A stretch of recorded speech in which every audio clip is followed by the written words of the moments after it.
My name is Anissa Helou. I'm a food writer. I'm half Lebanese, half Syrian. And I came here for the Marrakesh Food Festival, invited by Alan and the other organizers.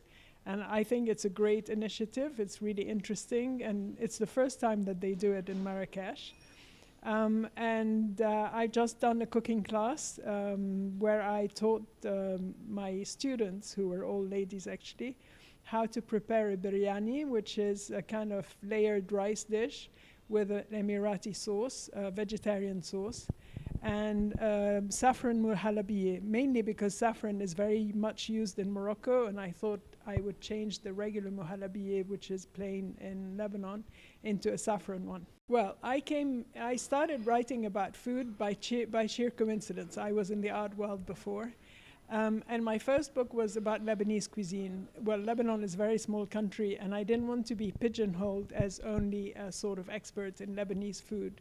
So I thought I would expand. And my next book was about Moroccan street food, which I enjoyed very much. And I mean, I used to come to Morocco all the time because I had a friend who had a house in Tangiers. So I knew Morocco very well, and I came back just to look at the street food.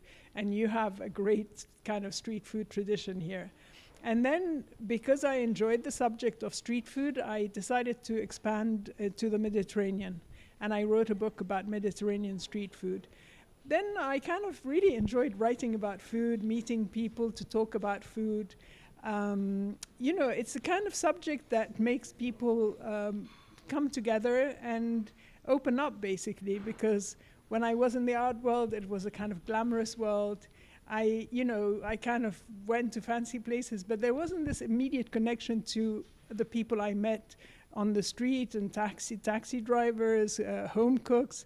You know, in the Medina, I see a woman buying a live chicken, I would stop her and ask her what she's going to do with it. So it was a very interesting way of, tapping into the culture of countries through a different kind of medium, and a medium that make everybody happy. Well, when I started writing about food was 30 years ago, so the food of the Middle East was not so well known, and I thought it would be interesting to teach, Lebanese, Moroccan, Iranian, and I had a big loft with a beautiful kitchen, and it was very successful. People came and they were really interested, and they liked to learn, but they also liked to kind of eat the food after, which they didn't know very well, and to kind of, connect with everybody who was there. So it was a very nice way of kind of introducing the cuisines that were not so well known then to a wider public and make them enjoy it. I love Morocco, and I absolutely love Moroccan food, and I've been practically everywhere, not in the desert, down south. So I have lots of favorite Moroccan dishes. Pastilla is one of them, and I adore it. But I also like hergma, and I like the pied de veau with sweet and savory, with honey and beans, which I have at the Celia restaurant every now and then.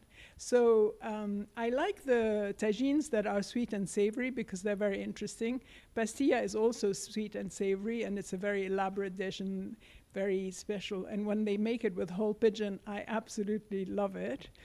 And then corn de gazelle and minti are my favorite snack.